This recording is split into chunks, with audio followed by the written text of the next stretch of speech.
बारह सबक से टिकवा लैला, बारह सबक से टिकवा लैला, रच रच के पेन्हैला हो, रच रच के पेन्हैला हो। मारे के तो मरला बला मुआ चूड़िया काहे तोड़ला हो, मारे के तो मरला बला मुआ चूड़िया काहे तोड़ला हो, मारे के तो मरला बला मुआ चूड़िया काहे तोड़ला हो। बारह जतन से झुमका लैला, बारह जतन से झुमका लैला, रच रच के पेन्हैला हो, रच रच के पेन्हैला हो। मारे के तो मरला बलम चूड़िया काहे तोड़ला हो, मारे के तो मरला बलम जी चूड़िया काहे तोड़ला हो, मारे के तो मरला बलम चूड़िया काहे तोड़ला हो।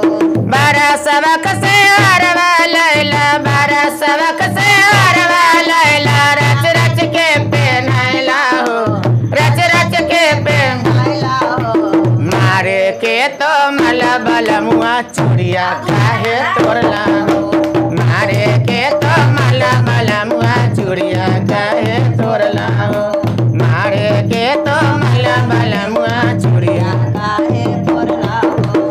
बारह सबक से कंगना लैला, बारह सबक से छागल लैला, रच रच के पेन्हैला हो, रच रच के पेन्हैला हो। मारे के तो मरला बलमुआ चूड़िया काहे तोड़ला हो, मारे के तो मरला बलमुआ चूड़िया काहे तोड़ला हो, मारे के तो मरला बलमुआ चूड़िया काहे तोड़ला हो, मारे के तो मरला बलमुआ चूड़िया काहे तोड़ला हो, मारे के तो मरला बलमुआ चूड़िया काहे तोड़ला हो। बारह सबक से लहंगा लैला, बारह सबक से लहंगा लैला, रच रच के पेन्हैला हो, रच रच के पेन्हैला हो।